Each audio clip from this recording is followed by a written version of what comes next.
구약성경 사무엘하 6장 1절에서 11절까지 있는 말씀입니다. 여러분들 주보나 또 화면을 참조해 주시기 바랍니다.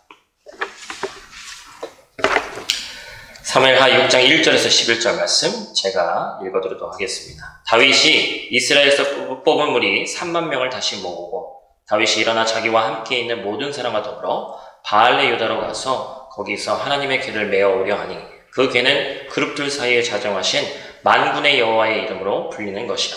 그들이 하나님의 궤를 새 수레에 싣고 산에 있는 아비나답의 집에서 나오는데 아비나답의 아들 우사와 아효가 그 새 수레를 모니라. 그들이 산에 있는 아비나답의 집에서 하나님의 궤를 싣고 나올 때에 아효는 궤 앞에서 가고 다윗과 이스라엘 온 족속은 잣나무로 만든 여러 가지 악기와 수금과 비파와 소고와 양금과 제금으로 여호와 앞에서 연주하더라. 그들이 나곤의 타작마당에 이르러서는 소들이 띠므로 우사가 손을 들어 하나님의 궤를 붙들었더니 여호와 하나님이 우사가 잘못함으로 말미암아 진노하사 그를 그곳에서 치시니 그가 거기 하나님의 궤 곁에 죽으니라. 여호와께서 우사를 치심으로 다윗이 분하여 그곳을 베레스 우사라 부르니 그 이름이 오늘까지 이르니라. 다윗이 그날에 여호와를 두려워하여 이르되 여호와의 궤가 어찌 내게로 오리요 하고 다윗이 여호와의 궤를 옮겨 다윗성 자기에게로 메어가기를 즐겨하지 아니하고 가드 사람 오베데돔의 집으로 메어 간지라. 여호와의 궤가 가드 사람 오베데돔의 집에 석 달을 있었는데 여호와께서 오베데돔과 그의 온 집에 복을 주시니라. 아멘. 체코는 제가 확인해 보니까 예전에는 이 삶이 뭔가 그 아침에 일어나자마자 확진자 수 체크하고 코로나 바이러스 그런 거 확인하는 거였는데 요즘은 조금 뜸해지긴 했습니다. 근데도 하루에 한 100명 넘게는 되는 거, 토요일은 뭐 40 몇 명이라고 하는데 체코도 어쨌든 확진자가 계속해서 늘어나고 있어서 저하고 요즘에 아내하고 조금 뭐랄까 다투는 건 아니고 서로 간에 좀 이렇게 민감한 부분들이 있습니다. 뭐냐면 저는 이제 여기처럼 밖에서는 좀 마스크 벗어도 된다. 근데 이제 저희 아내는 그게 아닌 거예요. 왜냐면 또 애들 있고 하면 심란하니까. 이 체코 분들은 밖에서는 거의 제가 볼 땐 99% 안 쓰는 것 같거든요. 그러다 보니까 우린 좀 심란하잖아요. 그래서 저희 아내는 좀 더 민감해야 된다. 저는 그냥 밖에서는 뭐 어차피 너무 그렇게 해도 너무 좀 그런 거 아니냐, 우리가 너무 유난 떠는 거 아니냐 그렇게 얘기하는데 제가 나름대로 내린 결론은, 또한 가정의 평화를 위해서 내린 결론은 조금 민감한 게 낫다. 이런 상황 가운데서는 다른 때가 아니기 때문에 좀 더 민감한 게 낫지 않은가 그렇게 생각이 되어집니다. 왜냐면 저도 그렇죠. 사람을 만나는 또 직업적으로 사람을 만나는 직업이잖아요. 그러다 보니까 조금 더 조심해서 나쁠 건 없다라는 그런 생각이 들어요. 우리도 마찬가지죠. 여기 한 분 한 분으로 보면 그냥 우리 가정 뭐 이러고 끝이지만 생각해보면 공동체, 우리가 지금 마스크 쓰고 다 이렇게 예배 드리고 있습니다만 빨리 벗고 예배 드릴 수 있는 그날을 꿈꾸면서 그 전까지는 좀 공동체를 생각하면서 좀 조심해야 되는 게 아닌가. 온도가 또 너무 높다거나 예배에 대한 열정이 넘치는 건 좋지만 뭐 예배를 집에서 이렇게 드려라. 오늘 말씀하고는 또 반하는 내용이긴 한데 컨디션이 막 굳이 나쁜데 요즘 같은 시국에는 조금 더 조심해줬으면 좋겠는 그런 마음이 있습니다. 오늘 말씀은 제가 미리 말씀드리는데 목사가 설교 전에 어렵다고 얘기하는 건 별로 좋은 거 아니거든요. 근데 오늘 말씀 좀 어렵습니다. 그래서 배경을 좀 잘 이해해야 되고 여러분들이 조금 뭐랄까 신경을 예민하게 좀 쓰시면서 봐야 됩니다. 지명도 많이 나오고 사람 이름도 많이 나오는데 제가 최대한 심플하게 해보려고 노력했어요. 그럼에도 불구하고 전달할 건 기본적으로 전달이 돼야 말씀이 뭐가 되기 때문에 아마 처음 듣거나 초신자분들 같은 경우는 우리 집사님들은 뭐 괜찮을 것 같은데, 그리고 성경 난제 중에 하나입니다. 난제라는 건 뭐예요? 읽어도 이해가 잘 안 되는 거예요. 뭐 도대체 이런 말씀이, 이건 도대체 뭐지? 뭐 이런 말씀이거든요. 그래서 여러분들이 좀 잘 이해하셔야 될 필요성이 있어요. 첫 번째로 봐야 될 것은 오늘 말씀의 핵심은 언약궤입니다. 제가 미처 넣지를 못했는데 언약궤가 어떻게 생겼냐면요. 크기는 뭐 한 1.5m 정도 되는 것 같아요. 성경에서 몇 규빗이라고 나오는데, 그리고 이게 사람들이 이렇게 맬 수 있는 이 뭐랄까요, 막대기 같은 게 그게 딱 꽂혀져 있습니다. 제가 나중에 한번 기회가 되면 한번 우리가 성막을 공부하면 참 좋아요. 성막이 뭐냐면 이스라엘 백성들이 광야를 떠돌 때 그 광야에서 예배는 드려야 되니까 텐트를 치고 예배를 드렸는데 그걸 보고 성전이 아니라 성막 또는 회막이라고 불리거든요. 그것에 대해서 우리가 한번 공부를 해봐야 될 필요가 있는데 언약궤라고도 하고 법궤라고도 하고 증거궤라고도 합니다. 다 똑같은 말이에요. 근데 언약궤는 하나님의 약속이 들어있는 궤, 상자예요. 그래서 그 상자 안에는 뭐가 들어있냐? 시험 보는 건 아니지만 여러분들이 기억하셨으면 좋겠습니다. 첫 번째로 모세가 받은 10계명 돌판 2개와 그리고 아론의 쌍난 지팡이, 그리고 세 번째로 만나를 담은 항아리가 있습니다. 성경에 대한 배경 지식이 없는 분들은 뭐 10계명의 돌판은 뭐며 만나는 뭐며 이럴 수 있지만 시간 관계상 그걸 다 설명할 수는 없고, 하나님이 이 법궤 언약궤에 이건 뭐냐? 하나님이 이스라엘과 함께 계신다.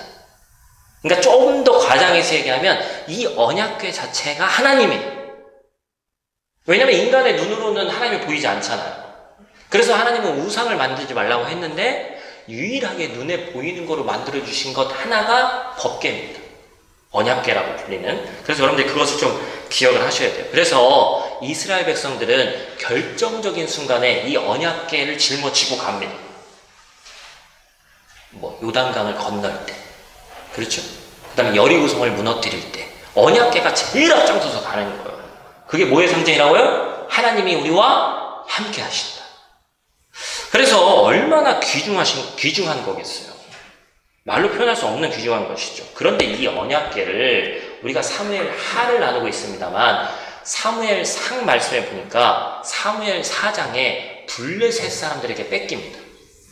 우리나라와 일본 같은 관계예요. 이스라엘과 블레셋은 이방 민족인데 이방 민족과 싸울 때 하나님이 항상 계시기 때문에 이겼는데, 이 사사시대 말기에 엘리 대제사장이라는 분이 있는데 그 시대에 싸우다가 언약궤를 뺏기는 거예요. 여러분, 이건 있을 수가 없는 일이에요.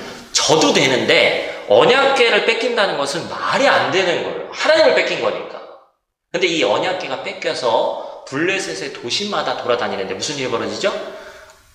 악창, 이 독한 종기가 블레셋 도시마다 이 언약궤가 가는 곳에 다 퍼집니다. 그래서 블레셋 사람들이 도저히 안 돼가지고 야, 이걸 어떻게 처리해야 되냐, 도저히 안 되겠다, 이스라엘로 다시 보내야 되겠다라고 하는 장면이 사무엘상 6장 7절 8절 말씀이에요. 제가 한번 읽어드릴게요. 여러분들 읽는 거 일부러 제가 안 시키는 겁니다. 그러므로 새 수레를 하나 만들고 멍에를 메어보지 아니한 젖 나는 소 2마리를 끌어다가 소의 수레를 메우고 그 송아지들은 떼어 집으로 돌려보내고 여호와의 궤를 가져다가 수레에 싣고 속건제로 드릴 금으로 만든 물건들은 상자에 담아 궤 곁에 두고 그것을 보내어 가게 하고. 이게 무슨 얘기냐면 블레셋이 뺏었는데 자기들이 감당이 안 되니까 다시 이스라엘한테 보내는 장면이에요. 이해되셨죠? 그걸 여러분들 기억해 두셔야 됩니다. 결국 이 언약궤는 이스라엘 땅의 베세메스라는 곳으로 갔다가 오늘 본문의 배경이 되는 기럇 여아림, 이름도 어려워요, 그죠? 도시 지명, 뭐 우리 체코 지명도 어렵습니다만 기럇 여아림이라는 이스라엘 땅으로 가게 됩니다. 그런데 그 언약궤가 기럇 여아림에 있는 아비나답이라고 하는 제사장 집에 70년 동안 머물러요. 이게 오늘 말씀 배경이에요. 이해되셨죠? 쉽게 얘기하면 다시 설명드립니다. 언약궤를 블레셋에게 뺏겼다가 다시 찾았는데 다시 무슨 성이나 어떤 성전으로 간 게 아니라 이때 당시에 성전이 없으니까 어떤 한 제사장의 집에 가서 70년 동안 언약궤가 그냥 잊혀져 있는 상태예요. 그걸 기억하시면 됩니다. 그래서 여러분들 큐티를 하신 분들은 기억이 나시겠지만 이제 어떻게 됐어요? 다윗이 왕이 됐죠. 다윗이 왕이 됐습니다. 다윗의 관심사는 다윗은 하나님을 신실하게 믿는 자이기 때문에 지난주에 제가 다윗이 어떤 사람이라고 했죠? 다윗은 신학자다라고 말씀드렸습니다. 여러분, 신학자가 뭐예요? 학자가 뭐예요? 탐구하는 겁니다. 모르는 대상에 대해서 공부하는 사람이에요. 다윗이 신학자라고 표현한 것은 어떤 의미가 있습니까? 다윗은 하나님에 대해서 탐구하는 사람이었어요. 하나님의 뜻이 무엇인지 궁금해하는 사람이었습니다. 언약궤가 저렇게 방치되어 있음에도 불구하고 다윗 전의 왕인 사울은 아무런 관심이 없었습니다. 여러분, 제가 말씀의 초반에 뭐라고 말씀드렸냐면 언약궤는 이스라엘의 존재 의미라고 말씀드렸습니다. 하나님이 함께 하시는 거라고 했는데 사울은 왕이 됐음에도 불구하고 언약궤를 찾아올 생각 자체를 하질 않아요. 그런데 다윗은 이 언약궤를 찾아와야지만 백성에게도 인정받는 왕이 될 수 있고 하나님에게도 인정받는 왕이 될 수 있다는 걸 알았습니다. 그래서 언약궤가 중요한 거예요. 그래서 오늘 본문을 보니까 최선을 다해서 아비나답의 집에 있는 언약궤를 가져올 꿈을 꾸고 그것을 실행에 옮기죠. 오늘 본문 말씀 다시 보니까 뭐라고 그래요? 3만 명이 가서, 여러분 언약궤 한 1.5m 정도 된다고 그랬습니다. 이게 3만 명이 갈 일이 아니죠. 3명만 가도 해결될 일입니다. 다윗이 어떠한 마음으로 언약궤를 여겼는지 아시겠죠? 앞뒤에서 수군과 비파로 찬양하고, 우리나라로 따지면 뭐예요? 꽹가리치고 북치고 난리가 나서 기뻐하면서 이제 언약궤가 이스라엘 에루살렘 성으로 돌아온다. 더군다나 여러분, 에루살렘이 원래 이스라엘 땅이 아니라 그때 당시에는 여부스라는 이방 민족한테 뺏겼는데 다윗이 쳐들어가가지고 그것을 빼앗아 내죠. 그러면서 첫 번째로 한 일이 언약궤를 찾아온 거예요. 그러니까 다윗이라는 사람이 하나님을, 그리고 이 언약궤를 얼마나 중요하게 생각했는지 알 수 있는 대목이죠. 자, 그래서 오늘 본문을 다시 한번 천천히 봅시다. 그런데 뭔가 문제가 있었단 말이에요. 도대체 뭐가 문제냐? 오늘 말씀은 보니까 해피엔딩이에요? 새드엔딩이에요? 대답해 주세요. 해피엔 새드예요. 다시 한번 읽을까요? 1절부터 11절까지. 새드엔딩이란 말이에요. 다윗이 이러한 마음으로 해피하게 갔는데 결론은 새드엔딩이거든. 도대체 이게 무슨 일이냐? 말씀에 뭔가 숨겨진 게 있다는 것이죠. 자, 우리 한번 봅시다. 3절 말씀 제가 읽어드릴게요. 그들이 하나님의 궤를 새 수레에 싣고 산에 있는 아비나답의 집에서 나오는데 아비나답의 아들 우사와 아요가 그 새 수레를 모으니라. 앞에서도 말씀드렸다시피 얼마나 다윗이 애지중지하면서 이 수레에 가져왔어요. 여러분, 그냥 수레도 아니고 무슨 수레입니까? 새 수레입니다. 우리 새로운 거 좋아하잖아요? 여기도 사실은 저희가 이제 빌려서 이렇게 예배 드리지만 한국 사람 정서에 맞고 그런 게 왜 그래요? 깔끔하고 뭔가 새롭고, 우리 누구나 다 새로운 거 좋아하는 거예요. 다윗도 하나님이 당연히 새로운 거 좋아하시고 그러실 거라고 해서 정성스럽게 아비나답의 아들 우사와 아요라는 사람이 앞뒤에서 끌면서 수레를 나르고 있는 거예요. 그 장면을 여러분들이 한번 떠올려 보시기 바라요. 3만 명의 사람들이 운집해 있습니다. 꽹가리치고 북치고 장구치고 막 소란스럽습니다. 축제와 같은 분위기, 다윗을 포함해서 많은 이스라엘 백성들이 하나님의 현현, 하나님이 우리와 함께 하신다는 상징인 증거궤가 우리에게로 온다. 온 동네가 기뻐하는 거예요. 그런데 문제가 벌어지죠. 무슨 문제가 벌어집니까? 6절 말씀이죠.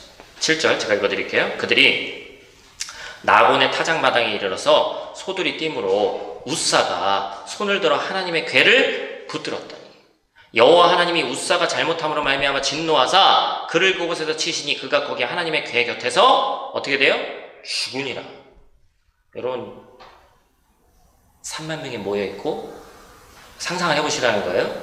증거궤가 이제 수레에 실려서 가고 있는데, 죄송합니다, 이 미친 소들이 정상적이지 않은 소들이죠. 무슨 이유인지 모르겠어. 앞에 뭐가 나타났는지 아니면 뭐에 걸렸는지 소들이 미쳐 날뛰는 겁니다. 여러분이 우사와 아요라면 하나님의 궤가 땅에 떨어지게 생긴 거예요. 사람이 그때는 본능적으로 내가 했던 그 행동들이 나오지 않겠습니까? 당연한 거겠죠? 심지어 다윗 전에 왕이었던 사울은 이 언약궤는 신경도 쓰지 않았는데 다윗은 그게 아니었거든요.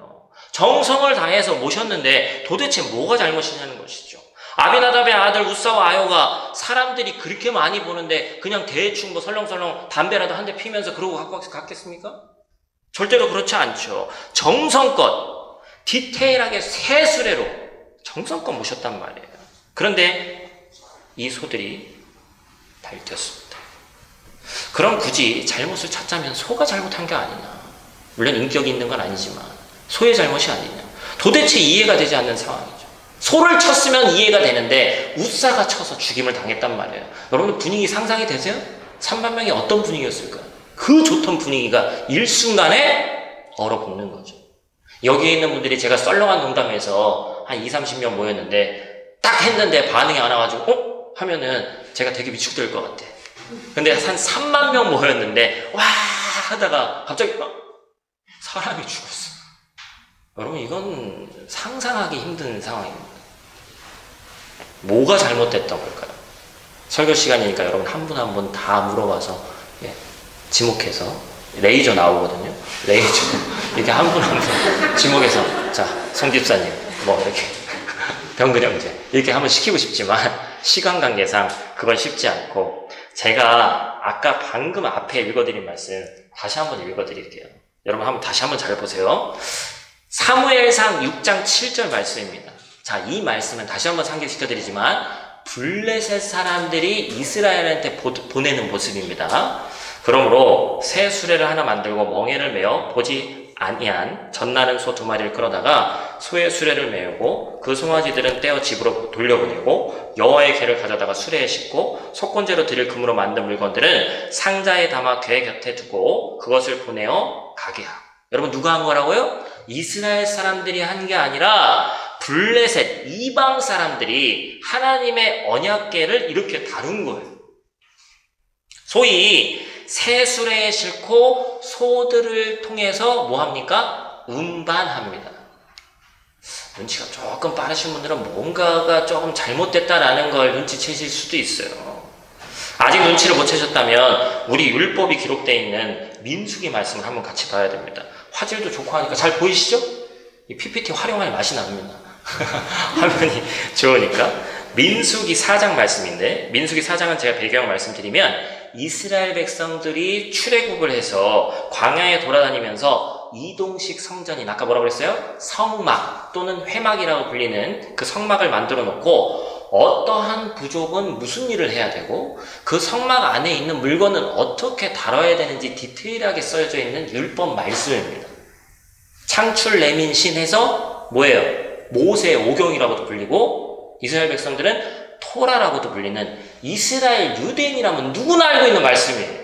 그 말씀을 한번 같이 보자는 거죠. 4장 15절 말씀 표준 세번역입니다. 제가 읽어드릴게요. 진 이동을 앞두고 이렇게 아론과 그의 아들들이 거룩한 물건들과 그 물건에 딸린 모든 기구를 다 쌓아놓으면 비로소 고핫 자손이 와서 그것들을 둘러 매고 간다. 이때의 거룩한 물건들이 그들의 몸에 닿았다가는 죽는다. 이처럼 회막의 거룩한 물건들을 옮기는 일은 바로 고핫 자손이 맡는다. 여러분 좀 이해가 되세요? 우사가 왜 죽었는지. 자, 정리해 보겠습니다. 이스라엘 백성은 율법 백성이에요. 하나님의 말씀에 의해서 움직여야 되는 백성입니다.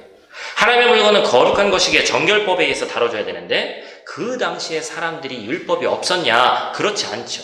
모세 오경은 이미 있는 말씀이고 이스라엘 백성들이 이미 알고 있는 말씀이라는 겁니다. 그런데 그들이 잘못해서 실수했죠. 뭐가 잘못된 거예요? 언약궤를 만진 게 말씀을 보니까 잘못됐다는 겁니다. 그럼에도 불구하고 아직 우리 마음은 클리어하지 않습니다. 그래도 하나님 이건 좀 너무 심한 거 아닌가. 오늘 저희 아내가 되게 걱정했어요. 왜냐면 우리는 주일학교와 어른 예배가 말씀이 똑같거든요. 근데 아이들은 사람이 죽었다, 전쟁에서 쳐서 죽였다는 얘기만 나오면 그 다음 얘기가 진행이 안 됩니다. 왜냐면 너무 구약시대는 죽은 얘기가 너무 많아요. 이래서 죽고 저래서 죽습니다. 근데 그 죽었다는 한 단편만 보면 죄송하지만 우리는 그냥 어린아이의 시각에서 벗어날 수 없는 거예요. 그 너머에 숨겨져 있는 하나님의 메시지를 봐야죠. 아마도 비판하는 사람들은 그럼에도 불구하고 하나님 너무 잔인한 거 아니냐 이렇게 얘기할 수 있습니다. 그러나 그 안에 숨겨져 있는 메시지를 우린 보자는 거죠. 광야에서 언약궤를 어떻게 다뤄야 되는지 율법을 통해서 우리가 봤고 언약궤를 다시 한번 상기해 봅시다. 언약궤는 하나님의 현현, 언약궤 자체가 하나님이라고 말씀드렸습니다. 눈으로 모든 것을 봐야 되는 인간에게 언약궤라는 것은 하나님인 거예요. 율법이 떡하니 있음에도 불구하고 우리 생각에는 아니 새 수레에 실으면 내 기준에선 우리 기준에서는 정성껏 이 정도는 했구나라는 생각이 드는 거죠. 우리가 아까 읽었듯이 이 새 수레를 블레셋 사람들도 사용했고 오늘 본문의 이스라엘 백성들도 사용한 것을 보면서 교차 편집한 것처럼 보여줍니다. 왜 그렇겠어요? 블레셋 사람들과 이방인과 유대인인 이스라엘 사람들이 다를 바가 없더라는 거예요. 고대 서남아시아 사람들은 큰 물건을 옮길 때 수레를 사용했습니다. 뭐 지금은 당연하다고 생각하겠지만 우리나라 뭐 리어카라든지. 근데 그 시대에 이 수레 바퀴가 발명이 되면서 너무나도 꽃을 피운 문화죠. 페니키아인들도 이런 수레를 이용했다고 기록이 문헌에 나와 있습니다. 그것은 당시에 주변에서 쓰는 관행, 어떤 민족이든지 효율적으로 짐을 나를 때 쓰는 방법이었습니다. 선민인 이스라엘 백성이 이방 민족 블레셋이나 행한 일을 그만 무심코 따라한 거예요. 그러나 이스라엘 백성들은 그렇게 해서는 안 됩니다. 왜냐하면 이스라엘은 그런 관행과 전례를 따를 것이 아니라 뭘 따라야 되는 거예요? 하나님의 말씀인 율법을 따라야 됩니다. 그들이 하나님의 백성이기 때문에 그렇습니다. 어떤 이들은 오늘의 이 참극이 하나님에 대한 말씀에 대한 무지에서 비롯됐다라고 얘기합니다. 어떤 신학책이나 주석도 보면 하나님에 대한 무지. 여러분 무지는 뭐예요?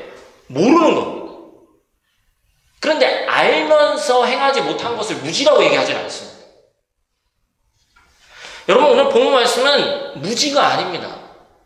이스라엘 백성들이 하나님의 말씀, 특히나 모세오경, 이 율법을 모를 리가 없기 때문에 그래요. 찾아만 봐도 다 나오는 말씀입니다. 우리처럼 인터넷에 치면 탁탁 떠오르지는 않아도 제사장도 있고 민감한 사람들도 있고 다 찾을 수 있는 거예요.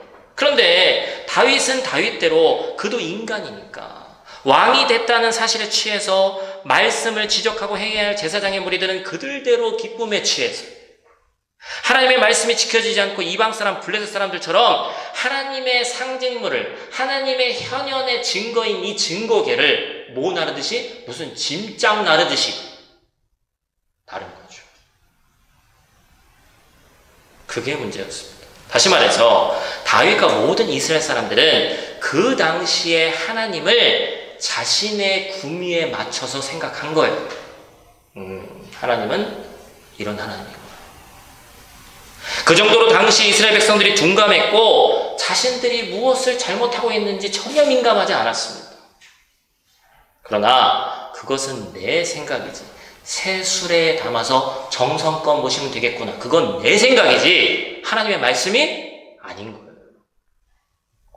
사람의 행동은, 특히나 급할 때 행동은 평상시에 내재되어 있던 것들이 갑자기 갑툭 튀라고 그러죠? 갑자기 툭 튀어나옵니다.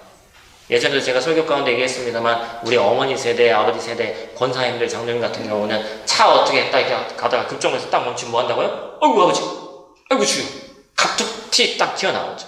그런데 다 그런 건 아닙니다만 아직 교회에 다니는데 세상물이 빠지지 않거나 이제 그런 분들은 갑작스러운 그런 깜짝 놀라는 일이 벌어질 때 아이 쌍 뭐가 나오죠. 어이 깜짝 놀랐네 이러면서.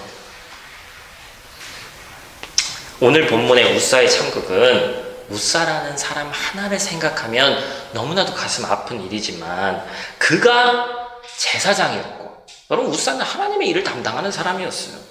하나님의 말씀을 모르는 사람이 아니었기에 언약궤를 만지면 안 된다는 사실을 망각하고, 좀 더 확대해서 말하면 웃사 자신이 하나님의 언약궤를 컨트롤할 수 있다는 오버스러운 생각이었습니다.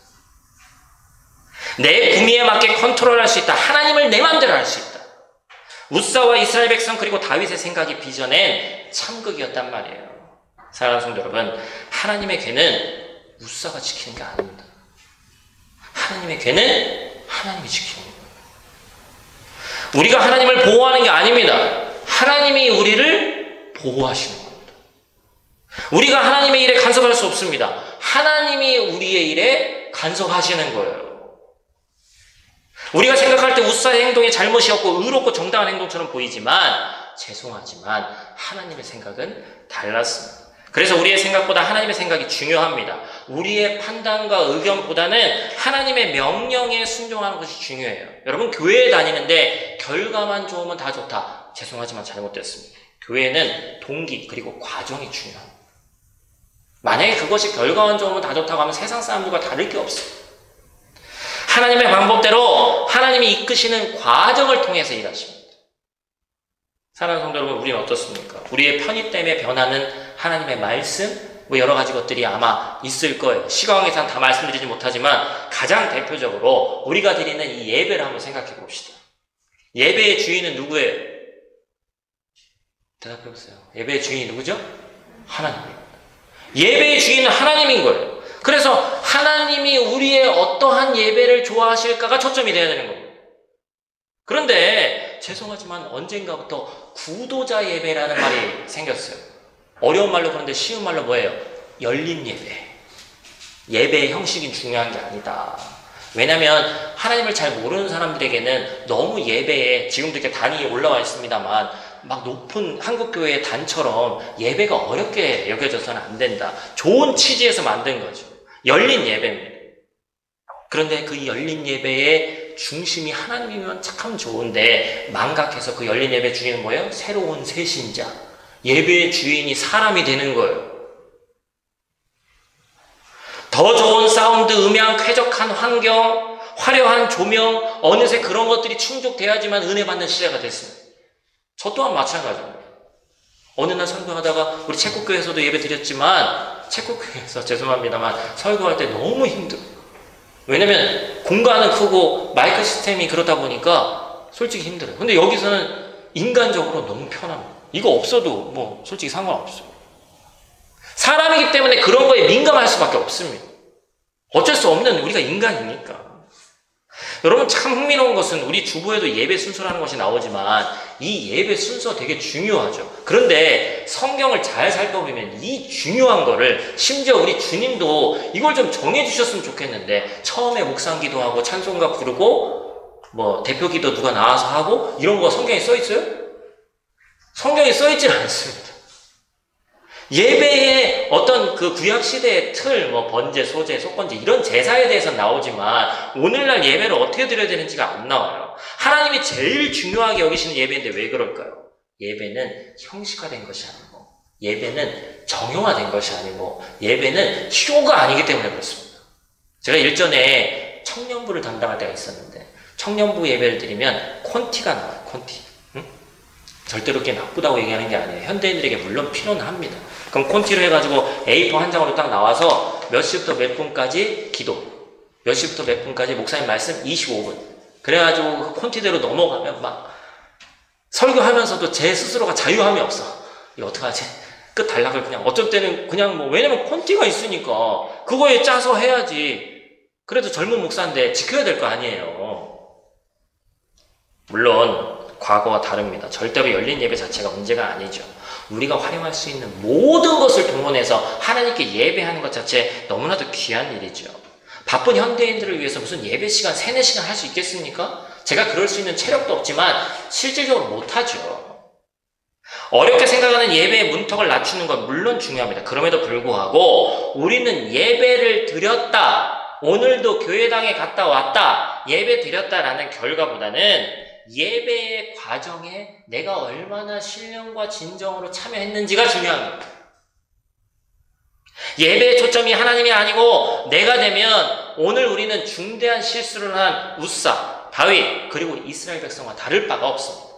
코로나19로 인해서 제가 생각하던 것보다 인터넷 온라인 예배의 자리 잡음이 10수년은 빨라진 것 같아요. 우리도 지금 카메라가 세 대예요. 이 작은 교회에서 온라인으로 뭐 몇 명이 보든 뭐 한두 가정이라도 봐도 같이 예배에 참여하는 거니까 이걸 이제 무시할 수 있는 시대가 아닙니다. 특히나 한국교회 성도들은 더 보수적이라서 사실은 온라인보다 현장 예배를 더 중요하게 여길 거라고 생각했는데 물론 아직도 그런 게 있지만 한국이 인터넷 스피드가 세계 최고잖아요. 집에서 드려도 끊김없이 뭐 너무나 예배를 잘 드릴 수 있습니다. 코로나19로 인해서 모이지 못해서 예배할 수 없을 때 온라인 예배라도 있으니까 너무나도 감사했죠. 그러나 여러분 저는 이 자리에서 여러분의 영성을 담당해야 되는 여러분들의 목사로서 분명히 여러분들에게 말씀드립니다. 온라인 예배 좋습니다. 그러나 점점 보십시오. 이제 코로나19 아니어도 사람들의 편의상 온라인 예배를 드리게 될 거예요. 안 그럴까요? 아마 그럴 겁니다. 이것은 이미 성경이 예언하고 있죠. 제가 한번 읽어드릴게요. 히브리서 10장 25절 말씀입니다. 그리고 어떤 사람들처럼 같이 모이는 일을 폐지하지 말고 서로 격려해서 자주 모입시다. 더구나 그날이 가까워 오는 것을 아는 이상 더욱 열심히 모이도록 합시다. 여러분, 이 얘기는 뭘 예언하고 있는 거예요? 앞으로의 시대는 꼭 이런 전염병 코로나19 같은 거 아니어도 이 시대 이후에는 점점 이런저런 핑계로 모이기 힘든 시대가 된다는 겁니다. 누구나 예측 가능한 미래예요. 제가 무슨 뛰어난 영성 있는 신학자라서 예측할 수 있는 게 아니에요. 그런데 여러분, 문제는 뭡니까? 한번 내 중심으로 변한 신앙생활이 바뀌기가 쉽지 않다는 겁니다. 이미 사람은 한번 편의를 맛보면 그 다음부터는 어려움을 추구하려고 하지 않기 때문에 그래요.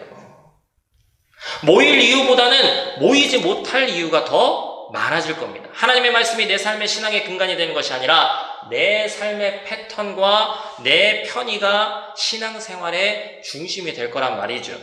그러나 우리가 참된 그리스도인이라면 우리는 세상의 편리함만 추구하는 것이 아니라 세상이 급격하게 변할수록 하나님의 말씀에 근간을 두고 하나님의 말씀을 탐구해야 됩니다. 때때로 그게 편의와 반하는 것일지라도. 한국보다 해외에서 신앙생활하다 보니까 그런 경우를 많이 보게 됩니다. 해외에 나오니까 커뮤니티가 있고 정보를 얻어야 되다 보니까 교회에 정보를 얻기 위해서 나옵니다. 사업을 해야 하는데 한인들이 필요하니까 교회에 나옵니다. 아이들을 낳았는데 놀 한국 애들 말 통하는 애들이 필요하니까 교회에 나옵니다. 물론 이것이 동기는 될 수 있겠죠. 교회 안 다닌 초신자가 예수 믿고 구원받기 위해서 처음부터 나는 성령 충만하기 위해서 교회 온다. 그거 이상한 거예요. 그 사람. 말이 안 되죠. 동기는 다른 거일 수 있습니다. 그러나 과정과 결과까지 그러한 것이어서는 안 된다는 것이죠. 그리스도인들은 하나님의 말씀을 근간으로 사는 사람들입니다. 세상이 변하고 발전해서 급격히 바뀌고 시대에 도태되지 않게 따라가야 될 것들이 많이 있지만 죄송하지만 신앙은 그렇지 않습니다. 신앙의 주체는 하나님이라는 사실을 잊지 마시길 축원합니다. 할렐루야! 신앙의 주체는 하나님입니다. 지금 많은 분들이 어려운 상황 가운데 놓여 있습니다. 저 또한 우리 교회 그래도 이렇게 저희 처음 시작할 때 새 가정이 시작했는데 은비점이 그때 가정이 아니었으니까 세 가정, 네 가정 이렇게 시작했는데 지금은 어쨌든 10가정 넘고 우리 또 이런 공간도 있고 제가 3년 정도 놓고 기도했는데 뭐 막연하게 기도한 기도 제목이지만 하나님이 들어주셨죠. 감사하죠.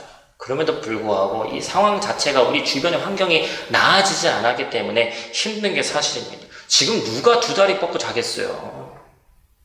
제가 일전에도 한번 우스갯소리로 말씀드렸습니다만 마스크 파는 사람 빼고는 이제 마스크도 많이 안 팔릴 거예요. 이제 안 하는 데가 많이 있어서. 이 상황 가운데 다리 뻗고 지금 미래를 걱정 안 하고 난 괜찮아 하는 사람 아무도 없습니다. 남미 쪽은 봤더니 대통령들이 또 왜 이렇게 코로나에 걸려? 그 사람들은 뭐 자기는 괜찮다고 하고 마스크 안 하고 다니다 그러겠죠? 여러분 권세가 있으면 뭐합니까? 병에 걸려가지고 나중에 내가 죽을지 어쩔지 전전긍긍하는 그런 삶 아니에요? 우리 뭐 주중에도 그런 일도 우리나라에서도 있었습니다만 권력의 최상위에 있다 한들 인간의 문제는 다 똑같단 말이죠. 그런데 이때 우리가 추구해야 될 것이 세상의 방법이 아니라 하나님에게로 더 가까이 갈 수 있는 예배와 하나님에게 민감하게 반응할 수 있는 말씀이죠. 하나님, 도대체 이 상황 가운데서 내가 어디에서 어디로 가야 됩니까? 하나님이 있잖아요. 하나님에게 물어야죠. 예배 가운데 하나님이 역사하시고 말씀 읽을 때 하나님이 역사하시고 기도할 때 하나님이 역사하시는 거예요. 내가 가만히 멍 때리고 있을 때 하나님 역사하실 수 있지만 가능성을 놓고 보자면 말씀 보고 기도하고 예배 드릴 때 하나님이 나한테 뭔가 주시지 않겠어요? 역사하시지 않겠어요? 하나님에게는 이미 하나님의 계획이 있습니다. 예배 가운데 우리는 그 하나님의 계획을 하나하나 알아가는 거예요. 많은 사람들이 성경 말씀에서 다 성경을 읽어보면 뭐라고 얘기하죠? 너는 소중하다. 이 메시지가 들어있다고 하잖아요. 하나님이 나를 향한 원대한 계획이 있다. 여러분, 하나님의 계획이 프라하에 와서 장사하면서 돈 많이 벌게 하는 게 하나님 계획이겠습니까? 하나님의 계획 안에 물론 있겠죠. 거기서 끝나는 게 하나님의 계획이 아니에요. 조금 넓은 평수로 이사하는 게 하나님의 계획이겠어요? 물론 하나님의 계획 안에 있겠죠. 거기서 끝이 아니라는 겁니다. 하나님에게는 더 큰 계획이 있어요. 하나님의 계획이 나를 회사에 다니게 하고 가게를 오픈하게 하고 여기서 끝나는 것이 아님을 우리가 알아야 된다는 겁니다. 때때로 내 생각, 내 방법이 옳다고 생각하면 하나님이 멈추라고 얘기하시면 그 자리에서 멈출 줄도 알아야 됩니다. 내 생각은 맞거든. 그럼에도 불구하고 내 마음 가운데 말씀 듣고 기도하는 가운데 불편한 마음이 있으면 이건 아니구나 할 수 있어야 됩니다. 때때로 못 나갈 것 같아도 앞으로 한 걸음도 못 뛰들 것 같은데 하나님이 계시면 할 수 있겠다는 생각이 들면 걸음을 뛰어봐야 되는 거예요. 그게 하나님 주신 마음이에요. 말씀을 마칩니다. 저와 여러분은 내 생각으로 내 방법으로 살아가는지 하나님의 생각과 방법으로 살아가는지 이 시간 돌아봐야 됩니다. 하나님의 자녀는 하나님의 방법으로 살아야 됩니다.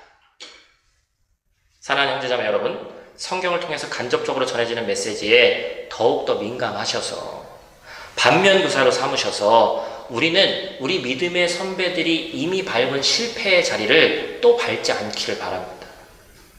하나님이 여러분들에게 지혜를 주시고 힘을 주셔서 능히 이 상황을 감당케 하실 줄 믿습니다. 할렐루야!